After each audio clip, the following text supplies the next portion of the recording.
Welcome back, everyone, here on Sports Den, where we're going to catch you up on all the last week happenings in all of our North Metro sports. I'm Blake Whaley. Alongside me is Matt Dean.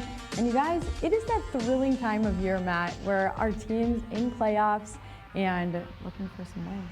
Yeah, phenomenal week around here in the North Metro community. We have 3 of our area soccer teams competing with a chance, 1 win away from getting to the state tournament. We've got football playoffs just around the corner, so some great games to catch you up. Soccer heavy, football heavy, and then of course we'll have some volleyball playoffs as well to talk to getting down the pipeline. So let's start on the pitch with soccer. Again, 3 section finals with North Metro TV teams involved. We'll start with the girls in 7-3A. Top-seeded Centennial in a 13-match winning streak, hosting the 3-seed Andover. Great save early from Jordan Metz, denying an opportunity from sophomore Addie Dobratz. Now we go nearly 20 minutes gone into the first. Junior Izzy Sipe with some smooth moves and then testing the keeper Haley Mao early. Dobratz with a through ball connected with Brenna Hudson, the senior, who would score in the 26th minute to put the Huskies in front 1-0 in the section final. Second half now, Hudson looking for her second. Metz with an all-important near post stop. The Cougars chasing a goal now with 20 minutes to go. Helvig chips it forward. How about Haley Mao doing everything it takes, wearing one off a shot from Alexis Larson and keeping the Huskies in front. They close out a 1-0 win, knocking off 4th-ranked Centennial for their first trip to state in 6 years. It felt really good just to get in the back of the net finally. We had so many chances and just was a team effort and felt good getting one in the back of the net. It feels really good. It's really nice to finally just beat them and get it done with. Section 7 AAA girls soccer runners-up. The Section 7 AAA girls soccer championship trophy. All right, so in a very tough Section 7 3A in the girls bracket, the Huskies knock off the number 5 ranked team in the state, the 2-seed Blaine on the road, and then they go and to Circle Pines, take down Centennial in a 1-0 game, the 4th ranked team in the state, and that is Andover, the underdogs, flipping a pair of 1-goal losses into victories to move on and to get to the state tournament, as we said, for the first time in 6 years. And the Huskies are the Section 7 3A champions. Pretty impressive run for Andover to run through that gauntlet. Yeah, I always love when a team, they haven't done it. Any of those ladies on that team, they haven't been there. So it's way more thrilling for them at that point. You guys, let's take a look at the 5-3A soccer matchup we had last week. This is the Maple Grove Crimson taking on our Spring Lake Park Panthers. Panthers already with some history getting into this section final, but Brianna Weiler sandwiched in position here to set up a free kick. She's able to get up, continue on in this game, but it sets this one up right here. Gazzoni tries to put this one on net, goes too strong, up and over, stays 0-0. A ball bouncing and rocketing towards Brooke Gorish, who dives, lays out, does everything she can to keep this game still 0-0. The Panthers have an opportunity here. Viviana Smith unable to net the free kick. This game stays 0-0. We're in overtime, folks. A couple minutes in, the Crimson searching that game-ending goal. And look who does it. It is Kira Gill getting the winning goal for the Crimson to be able to go back to the state tournament. Until all these ladies super pumped to be able to get the victory on the road to send their team. But ultimately our Panthers getting that section runner-up. And that was history, folks, but we get to talk with the champions here. Literally, God, words can't explain how I feel. Yeah. It's crazy. Well, what's crazy, Crimson haven't been to the state tournament in all of your years. So Yeah. think about all the ladies on your team. Yep. You guys finally get to go back. Yep. What does that mean to you guys? We're super excited. We knew that this section was a little bit easier than previous years, so we knew that we had to get it done. So we got to talk about this game, of course. You guys went to a draw in regular season, and now you come into playoffs. You guys still were in a draw, had to go to overtime. What was Coach telling you to go into overtime to get it done? You know, he's told us that we were doing everything right. We just had to take our chances, and we had to finish it in the end. that's all we had to do. Alongside Kira Gill, and it's so awesome to talk with you. You were able to net the only goal tonight, and it happened in overtime. What was it running through your veins as you were able to get that one done? I mean, we had to put it away somehow. Not beautiful, but had to get one for the team and do what we could. We had the intensity high, and so it was just a lot of intensity, and we finished it. Was Coach telling you anything in particular heading into that overtime that helped you kind of hone in? Yeah, we were in the previous halves, we were doing a lot of flick balls. He told me to control it, which we did. We controlled the ball more and got more opportunity. We got an opportunity, and so, yeah. Getting to look at that bracket there, you see our Panthers making history by making it into that section final. Unfortunately, you saw them falling to the Crimson, but some of those other teams you saw, of course, didn't even make it that far. Mounds View being one of them, as well as Champlain Park. So it still means a lot. Panthers making some progress there in their soccer program. Yeah, great season for Spring Lake Park. It would have been, as you kind of alluded to, first state tournament appearance in school history. They come up just short. Maple Grove, in the meantime, they're kind of the dominant force around here. 2019 state champions, but making their first trip to state since that girls' Class 3A title. So let's move on to our last section title game, which was going down Tuesday night. On the boys' side, how about the 3-seed Andover against the 4-seed Centennial? It's Carter Eklund off the corner, hammered in at a one-time by Dylan Schroeder. The Huskies score in the 5th minute of the match to go up 1-0. 35th minute, still first half, a second ball partially cleared. Preston Bergeron, his second of the season, puts Andover up 2-0. Into the second half now, Nathan Haglund sets it up with the initial shot. Carter Eklund knocks it in. It's 3-0, less than 30 seconds after the halftime break, favoring Andover.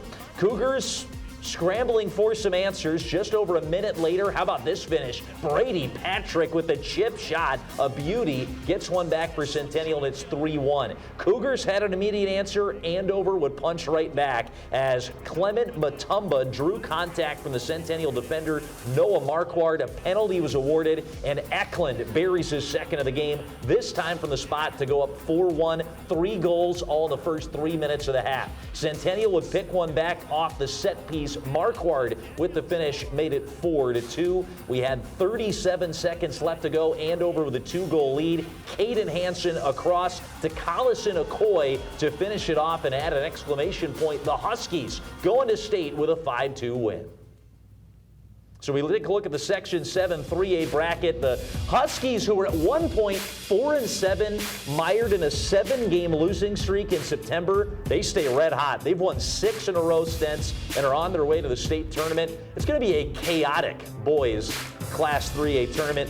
Andover are the only 3-seed in the field. You've got 2 4-seeds, Woodbury and New Prague, who also got out of their respective sections. So Centennial, very close, could have been the 3rd 4-seed in what has kind of been a wild, wild west in boys soccer. Anybody's game, and if there's teams out there that are maybe coming off a bad season, Blythe, there's always next year, because we had a 3 and a 4 seed playing for a trip to the state tournament. That's true. It makes it all the more thrilling, all the more exciting. The playoff season, it has it all, and all these teams have a chance. So, of course, we got the state tournament for soccer coming up. We will have football shortly to follow as the playoffs get underway next week. So let's take a look at how the regular season's wrapped up for 3 North Metro area schools. Spring Lake Park hosting Matamidi on Wednesday night. The Panthers likely needing a win in this one to get a 2-seed and secure a section home game. Senior Keelan Conkler receiving a screen pass on senior night, showing the Young Bucks how it's done. A 36-yard catch and run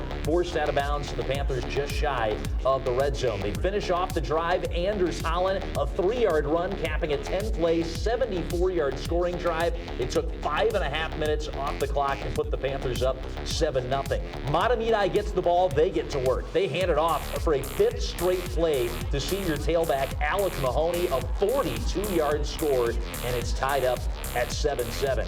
Panthers find their way back to the red zone, second time here in the second quarter. How about another senior making a big play? Matt Buren from 5 yards away for a touchdown. It's 14-7 SLP. After a scoreless third, we're in the fourth now. Matamidai and a pitch out to Mahoney. He gets the edge for a 10-yard tutty, his second of the game. We're tied at 14 with 8:44 left to play. Panthers would march 70-plus yards down the field, give it to Buren for the final 3. His second score puts the Panthers up 20-14, less than 3 to play. Carter Smith for the extra point. It's blocked. That means it's just a 6-point lead for the Panthers as we're in the waning moments of the fourth. Zephyrs drive 80 yards down the field. Naked bootleg run from Charlie Brandt, end zone, touchdown from 3 yards away, and now an extra point wins it for Matamidai with 6 seconds left to go. Not so fast. Lamari Brown bursting into the backfield. He had the first touch. Take a look. Brown just gets enough on this. It deflects off of him, and then Jason Eagle, number 6, and the Panthers force overtime as we're still tied at 20-all into the overtime proceedings. Both teams with a possession from the 10. Here's the third play in OT. A late pitch from Tyler Wilkinson, beautifully done to find Lamari Brown. The Panthers get the PAT this time. They're up 27-20. Next play from the Zephyrs. How about a trick play? Alec Mahoney, the tailback, fires end zone. Will Newman keeps it off the turf for a 10-yard passing touchdown. And now Matamidai are within 1 here. They're going to keep the offense on the field to go for the win. Brandt wheels out, fires end zone, incomplete, and the Panthers hang on for a 27-26 OT thriller to close out the year. Back-to-back wins and end the regular season 4-4. Rushing touchdowns tonight on your last regular season game, your senior night game here in Spring Lake Park. What does it mean to you to go out with a victory here tonight? It means a lot. Personally, a lot of my family came to this game. My brother right over here, my grandparents, my aunts and uncles, my parents. So, I mean, just that alone means a lot to me personally. And then just our last game, of the regular season, coming out with a win, and it might most likely will give us a 2 seed, which has a bye. So it was a really important game for us this week. Yep. We got to keep pushing. We knew when they scored, we need to keep pushing. Right when we all knew we needed to block this, or the game was over. But we keep blocking it. All right, so Matthew Buren, who you heard chatting with Bill Hupp there, a 2-touchdown day from the senior, his 4th and 5th of the season. How about Lamari Brown? He had a 60-plus yard return that set the tone on a huge drive for the Panthers late in the game. He blocked the PAT, plus 69 yards on 13 carries. His 9th rushing touchdown of the season also in this game. The sophomore with over 750 leads SLP this year. So that sets up Spring Lake Park nicely for a rematch with Monticello. Had they lost this game, they might be playing that game in Monticello. They're the 2 seed. They get to host as the Panthers finish the year 4-4. The rematch with Monticello, again, it was a 2012 final when the Panthers beat them on the road just 15 days ago. SLP, of course, hoping for a section title rematch with Rogers, who ended the Panthers season last year, also beating them 26-13 earlier this year in a game that was tied at halftime. So it was pretty competitive as we look at the Section 6 Class 5A postseason. That is to come. Only 5 teams in the section. It's still a little weird to see that bracket, but the path is there for Spring Lake Park. We have more football that we are going to bring to you here on our Sports Den recap. This is the Rosemont Irish taking on our Centennial Cougars last week. This one, Cummings gives it up to Harper to fling this one long, but Josh Lee has the magic hands. You see the flags flying, but ultimately, this catch is spectacular, incredible. I don't know how he did it, but ultimately getting it in his grasp sets up Cummings here to run it in close range. The Cougars march down the field and get that opening TD, but ultimately get that extra point stopped up. So now just 6-0 is that score as the Rosemont Irish try to fire one long. Ultimately, this interception, Owen Ringen finding a way for the Cougars to keep their momentum. This is a flea flicker, ultimately thrown down deep It looks like an awesome play for the Rosemont Irish until this ball flopping and flying. You saw the magic hands, almost the exact opposite in that last play, but the Cougars able to get the field goal. That's Keaton Fraze, and this is ultimately that battle between them trying to get this back late in the game. The Rosemont Irish able to find the massive yardage down the field and can't hold on to it. You see the slippery hands for numerous Rosemont Irish inside the end zone on that one. This ball slips out. The Cougars have a fumble late in the game. Again, this game, they're only up by 9, so don't have a whole ton of wiggle room, but this massive sack here from the Cougars coming late helps them keep this 9-0 lead to the final. You know, it feels great. You know, our seniors have worked their butts off since we were little, you know. There's a great group of guys. I love them to death. And, you know, it always feels good to get a little bit of revenge after what happened last year. Yeah, speaking of that, you guys, they ended your season last season in the 6A quarterfinals. Like you said, a sense of revenge here tonight? Oh, yeah, it felt great. You know, Rosemont likes to talk their stuff, so, you know, when you can put one on them, it feels great. Definitely. And you, Whitey, you had a couple key stops here on defense, particularly in the fourth quarter. You got the whole stadium riled up. How did it feel to get those stops here tonight for the that ultimately led to the victory? I mean, it couldn't feel any better than this. I've had this game marked in my calendar since last year, and it's just great to be back and take a win. Yep, going down. You guys had really good plays. You guys had difficulties in the first quarter, though. What were some of the things that Rosemont were throwing at you guys that you guys went scoreless in that first quarter? You know, they're a physical team. I'll give that to them. You know, they play fast, they're physical. But, you know, we just had to get our whole line rolling. And once they did, you know, we did our stuff and we kept marching and, you know, we ended up scoring. All right, nice little 9-0 defensive slugfest. Buckle up. This one's about to get wild. Thursday afternoon football to wrap up the regular season for the Bengals. Traveling to 10th-ranked Shakopee, the Sabers open up the day with a scoring drive capped by a 3-yard touchdown run from junior T.J. Clark. Bengals would respond. Their first possession ends with a 16-yard scramble and score for Sam Shaughnessy. We're tied at 7 apiece, so a couple of methodical drives from each team. On to the second. Shakopee's Bradley Hansen fumbles into the end zone, but after he was down, it's a 2-yard touchdown to put the Sabers back up a score. When things get tough, Michael Douglas gets going for the Bengals. Look at this run, blast through 9 Sabers, it looks like, on his way into the end zone, a 9-yard touchdown run. We're tied at 14 each. Still second quarter, the Sabers, Leighton Kearns connecting with Braden Klein, 44-yard touchdown score on just Shaco's second pass of the day.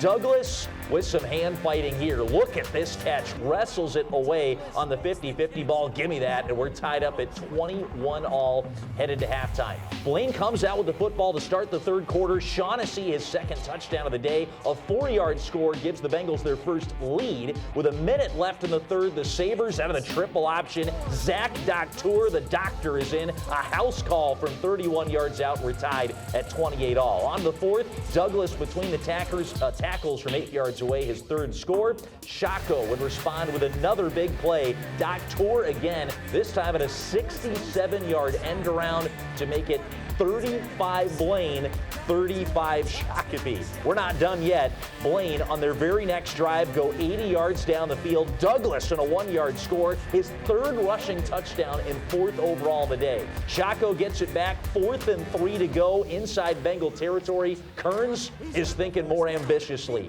43 yards to the house for the touchdown, and Shakopee tied this one up 42 apiece. Less than 3 minutes to play. Shaughnessy in a design QB run, leap, pylon, end zone touchdown, and it's 49-42. Shaco answers. They go 73 yards down the field. Kearns rushes it in for a second time. Blaine gets it back in field goal range. Jared Killian from 29 yards away gives the Bengals a 2-point lead. Shaco, one last desperation heave, 6 seconds to go. Looking Klein, Kearns connects. Klein brings it in, a 55-yard catch and run.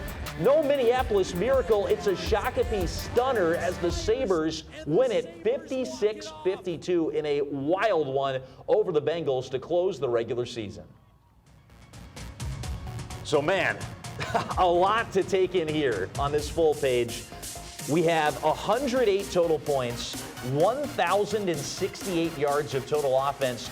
The score in the fourth quarter alone was Shakopee 28, Blaine 24. These two teams combined to score points on 16 of their 20 drives. A very efficient offensive performance. Michael Douglas, terrific day in a losing effort for the Bengals. 153 all-purpose yards, 4 touchdowns. Shaughnessy, his 4th straight game with over 100 yards passing. He's also had over 100 yards rushing in 3 of those 4 games as well. So what an effort. Blaine have had some dynamic offensive performances, and if they can get some stops in the playoffs, could be a dangerous out in the first round. Yeah, teams, both offenses, know how to get those points on the board, but ultimately, how can they hone in on defense? Because, Matt, like you said, that's going to be their key to success. We'll take a look at the final standings for all of our area schools. On the left, the Class 6A ranks, where Centennial are the Metro North champions. Them and Blaine were playing out of conference in the final week of the season. The Cougars picking up their first title since they won the Metro North and shared the title back in 2019. Blaine have now dropped 3 of 4 down the stretch and are 3-5 overall to end the regular season. The Panthers, we looked at their bracket coming up. They're the 2 seed behind Rogers, looking for that rematch with the 2nd-ranked Royals in Class 5A to get them to the state tournament this year. In 6A, we got the postseason starting up in mass. All 32 games kick off simultaneously at 7 p.m. That's 16 games, 32 teams around the Metro. Centennial are one of 4 1-seeds in the area, along with 8-0 Eden Prairie, 4th-ranked Lakeville South, and the Stillwater Ponies. They will face 2-6 Burnsville, and should they win in advance, host the winner of Prior Lake and Mounds View in the second round. So that's big. Centennial as a 1-seed, guaranteed, if they keep winning, 2 home games to get back to the state tournament. Blaine, by coincidence, don't have to be, are in the same corner of the bracket as Centennial. If they can spin a couple of upsets, they would meet the Cougars, their rivals, in a potential state quarterfinal matchup coming up in November at Stillwater. The Bengals have the 4-4 Rosemont Irish, who struggled a little bit down the stretch with a loss to Shakopee and Centennial, as we saw earlier here on SportsDen. So exciting postseason we've got coming up in high school football. Should be fun. Love the 6A format. We get the selection show on Friday, reveal the brackets, and should be a fun 5A tournament as well, too, for Spring Lake Park. Yeah, Matt, and it's crazy because obviously we have some exciting football news there, but we also have some future high school footballers that we had on our airwaves last week. We're going to kick it to our youngsters that are coming up. 80 yards, but it does make the math a little trickier. This is the championship game, the Blaine Columbia versus SLP Panthers, and going off to the races. This is Blake Dexter. Can he go all the way? 60-yard TD. Getting the Bengals going. But Levi Weathers looking to make a storm as he finds his way into the end zone as well. It's 25-0. This level, it's more about teaching. But ultimately, this again, Cheetah. Speaking of hurry, he is a cheetah. Look at him go, finding his way to the end zone as well. 31-0. Able to get the victory. All right, on from 2nd grade to 3rd grade, the Centennial Spartans taking on the Spring Lake Park Panthers blue team here in the 3rd grade final. Tate Berger slipping away here for the Spartans. Little 3-yard touchdown run. And they go to Berger again. Who doesn't love a good Berger? 9 yards, shrugging off a couple of tacklers. The Spartans end up winning this one over SLP Blue, 12-6, as Centennial takes it in the 3rd grade championship. Now, of course, 4th grade, Blaine White taking on the SLP Panthers blue. He's going to keep it. Cash Stormden. He's through. Getting it through. Finding the run into the end zone for that first TD. 6. It's a run. Blaine able to hold them on a big 4th down. This is huge. As they go down the stretch, the Blaine White Bearcats kneel and end this, get the victory 6-0. All right, what comes after 4th grade? Oh, yeah, 5th grade. So we'll go here. It's the Blaine Bearcats taking on the Centennial Cougars. How about a little T formation football from Centennial? Newman. That's Brody Newman. A 3-yard touchdown run for the Cougars to put them up early. A little delayed handoff here for Blaine. They get it to Daniel Gibson from 5 yards away. He's able to score to put the Bengals up 12-6. Blaine again out of the gun, fake on the handoff to Gibson this time. It's Mac Bjorklund airing it out. He finds Colt Sawson, who wins the 50-50 ball. End zone touchdown, 29-yarder, as Blaine scores 3 unanswered touchdowns to win it 18-6 in the victory over rivals Centennial in the 5th grade championship. And of course, 6th grade, this is the Blaine Bengals taking on Centennial Sabers. So get ready to get this one started. It's John Latecki playing it all the way to Sagi into the end zone, 46-yard TD to kick things off. And no, you're not going to be seeing deja vu, but it's Latecki again finding Sagi, this time 56-yard touchdown run, 14-0. The Bengals getting the win.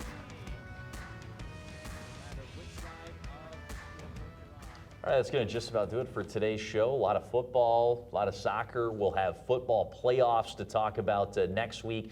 We will mention, too, volleyball brackets are out, so we'll have highlights next week as the postseason gets underway. Spring Lake Park finished the season 12-15. They're the 7 seed who are in action tomorrow night, Tuesday, against the number 2 ranked team in the state, Champlain Park. Centennial at 9-13. Blaine at 9-18. They are the 6 and 5 seeds, respectively, in the 7-4A tournament. Centennial are at Andover, and the Bengals are at Cambridge Isani, all in action in volleyball tomorrow. So we'll have that to catch up with on next week's show on Sportsnet. Well, goodness, we had so much awesome things happening from the last week, but that's fun, man. That's Blythe Whaley. I'm Matt Dean. Ted LaRue, our director. Mike Peterson, Sam Nolan, and A.V. Becker with you. Signing out here on another episode of Sports Den right here on North Metro TV.